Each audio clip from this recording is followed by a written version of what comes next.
Professor Charles Ochieng Ongondo, who is CEO, Kenya Institute of Curriculum Development, where they were having a discussion on Kenya's education curriculum, past, present, and the future. Listen in. Somebody called cognitive Piaget, cognitive developmental theory. The years have to match the developmental milestones of the children who are the targets of the learning system. So let's start with the pre-primary, where we do 2 years. One, we are saying the child should go to school when they are 4 years old. At that age, they are formed mentally, physically, and socially to be able to start doing something. Interaction, and sharpening their interaction skills. Because they have been at home, where we call them sweet names, you know, you are my grandmother, grandfather. They have not, sometimes they even run away from other people. So they have to start to learn to interact with others.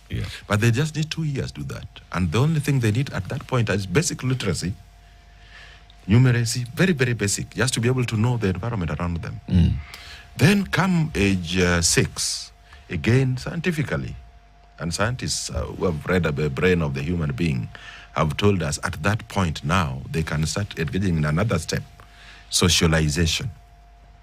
But these are basic socialization skills. They need to know, socialize the people around them, socialize with the environment around them. At that time now, Eric, they know about clouds, they know about the, environmental control, conservation, they know about farms, they know about lakes, rivers, and so on. Cows and goats. Yes. But that, and then in terms of language, the child at that stage really is not yet being made into an academic. And although our society puts pressure on them, and sometimes you talk to a grade 1 child, you ask them what they want to do, and they tell you, I want to be a pediatrician, I want to be a neurological engineering. Technically, that child simply needs to be able to socialize in the right environment and get sufficient introduction to formal learning.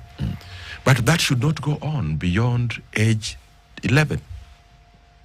And this, as you know, there's a sign age 11. Age 11 now, the child is beginning to have formations that transform them from being children to being adults. That's when they are getting to the famous adolescent stage. They are getting into the most troublesome age of human life, age 11 to age 15. Right? Other than the physical formations, our voices have changed. The mind changes quite electronically. One day you want to be an engineer, the next day you want to be a soldier, the third day you see a chef with a good cape and you want to be one. They are telling you, I know what I'm doing. You think they don't know what they're doing. That is a child to be separated from the fellow who is just socializing, who plays and goes home and doesn't even need to be worried about exams. That's why we introduced junior school. At that time, the only way you can manage this child is expose them to a broad-based curriculum where they do a little of everything before they can make up their minds, because they're not even very sure of where their interest is. In some countries, they start early, at about grade 4, which will be about age 8. So that's why we introduced junior school, age 12, 13, 14, broad-based curriculum, where you expose learners to all that they may encounter and they may have interest in. Before now, they are well-formed, they have stabilized. At age 15, they start to stabilize, even mentally, to be able to focus on now what we call a pathway at senior school, which is another 3 years. And this is researched on. Long ago, the World Bank sponsored a study called Africa at the Crossroads. What does the trans-Saharan Africa want in terms of education? And they said, have a longer secondary school period, but divide it into 2, give people time when they can have a taste of everything, and then time to start to specializing.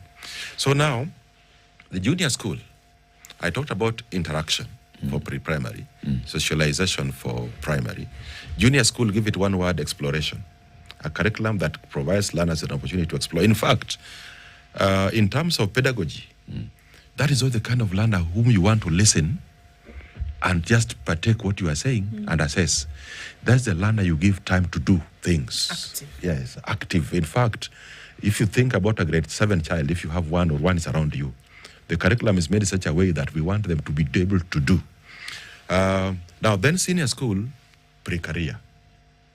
We don't want to tell you are serious. That's why we even give them long trousers in school. You are now a gentleman. You are start to think like a scientist if you are one. If you want to think, going to humanities and languages, start thinking like one. And start therefore reading more, exploring more, doing more about that area. And then at age 12, at age 18, which is consistent with where that ends, even the Kenya Constitution says you are an adult. You will have an identity card and you can now go to the university where you can now be in charge of what you want. And this, just that we don't have much time, this has been written on, if you take language where we sit at IAD, most of you operate, we can take you down to what a learner at age 6 is able to do with their tongue, with the back of their mouth. What are they are able to pronounce, what is it they can't pronounce. We'll be able to take you to the analytical capabilities of the child. To be able to tell you, yes, we don't want this child, for example, to read a novel of more than 150 pages. They are impatient. By the time they've done 50 pages, they want doing something else. Yeah, so the science has documented the years. And Douglas Odhiambo, in their report, because these people I told you had enough time to, read and so on, says in their own words, no, we have no business keeping a child in primary school beyond 6 years. And there is no reason we should then have somebody specializing at age 12. Give them some time to try everything. In fact, they are the people who initially recommended we should have 2, 6, 3, 3. It is in their document. But I think I want to add something else. Go and do your research. You people are experienced journalists. Which other country in the world keeps children in primary school for 8 years? Up to the other day, we were only 3 countries in the world competing with people like Southern Sudan, who have also moved on. The rest of the world, the highest people spend in primary school is about 7 years. And it is because of these scientific reasons. But we are there, we had that history that took us there. So we don't want to blame it. There was a reason people thought about it at that time. But now, it is time to improve that and go on to something else. Prof, I hear you, and I think, look, honestly, I think very few times have we heard it explained in this manner, that this is the reason why the numbers would have been skewed a little bit here and there, because it rhymes with physiological, psychological developments in a child, and say, okay, fine. And cognitive. So skew your education to how this child is developing. And so it makes sense. Yeah. My issue is how it is being delivered, because somebody's got to deliver it. Yes. There's got to be infrastructure within which this thing, the carriage of it, for me, is the problem. Yes. That how are we assuring quality of the tutors and teachers who are then meant to deliver this, who unfortunately in a lot of cases, and I'm sure you will agree, are still stuck in the era whereby the only way I know you've learned is if you pass an exam. And here we are saying, I want you to be able to be active, and and then we're not even able to decipher what an active child looks like. Yeah. An active child is going to be told to stand in the corner and put their hands up because they're making noise. Meanwhile, this curriculum is asking you to see that as something else. Yeah. So how do we deliver this thing, which in my mind is brilliant? Yes. But unfortunately, the vanguards of the delivery are not up to scratch. Very, very, very good questions, Ndu. And these are the questions Kenyans should be asking. I'll break down your question into 3 things. 1, infrastructure. And get back to City's proverb when he last visited Swaziland. From a curriculum developer's perspective, you have to be very visionary. The child who is in grade 7 now will leave the university somewhere around 2031, 2032. What skills, competencies do they want? Then I tell the country, we need this infrastructure. And because we live in this space, we have to appreciate that the country may not get us there in terms of infrastructure the same day or even the same month. But if we don't dare tell this country that we will need a computer or a desktop or some other digital material, they will not think about it. It will not even be the budget or the plan. So I have, as a curriculum developer with my team, to tell the candidate this is what we need. And I can tell you we are getting there. Maybe you'll ask me a question later about materials, which is good. But then the tutors. The question with the quality of teaching is because of the context the teachers found themselves in. We found ourselves in a context where, as you say correctly, what was important and which I'll be judged by and probably promoted is how far my students pass exams. As long as we refocus and say now what should be our focus and what therefore shall we be promoted on, the teachers will change. Because I'll tell you something. These teachers we produce in Kenya, I'm a teacher educator. And I've had a small stint in Britain to teach. The teacher is actually prepared to have one default teaching methodology, learner-centered method. And if you go to any school even now and you come across a teacher on teaching practice, the marks are awarded on the basis on the extent to which they have put the learner on the seat. And they have just become a guide by the side, not a sage on stage. But because over time, we told the teacher, no, what matters here, my friend, is how you drill and produce this. And I want to tie it with what one of you asked earlier. We initially packaged this curriculum, the way we talked about it, as if we were overhauling, as if we were rejecting, as if we were saying everything was bad. And because of that, we got into an attitudinal problem, where even among us, Kenyans, people said, no, then this thing is not right. You know, you can't just wake up and say everything about it is bad. So as long as we sort out the issue of exams, which we have, we are now saying, like in primary school, 60% of what the learners will be graded upon is based on what they do continuously with the teachers. Projects, experiments, activities, then that it will change.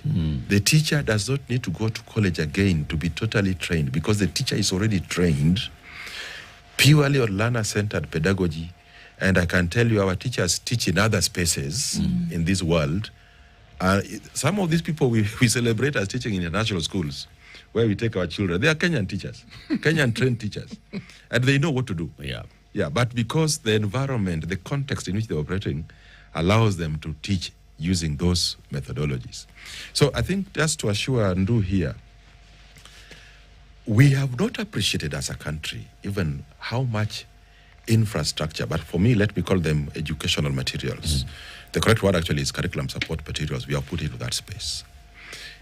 One of these days, come into the Kenya Institute of Curriculum Development, for example, and you'll find that we have digital materials that are not anywhere else in this Africa other than Egypt and South Africa, that every learner can access, regardless of where they are in this country, in any learning area, and will take them through step-by-step way of learning.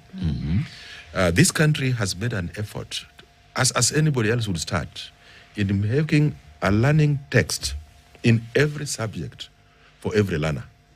So if your child in a public school today at grade 8, they will have 14 books that they are exposed to. And the books have been made in such a way that they promote hands-on, learner-centered learning. And we are now saying, beyond the books now, can we get to a point where learners, because the digital revolution is with us here now are able to do things like, let me just give you a quick example and then I shut up. A mobile laboratory, a virtual laboratory. Can we now say that learners can sit anywhere and virtually be able to conduct experiments, be able to dismantle a computer virtually, and be able to start learning about why does this part do here, be able to dismantle the human heart virtually, or whatever other experiment that they are able to do.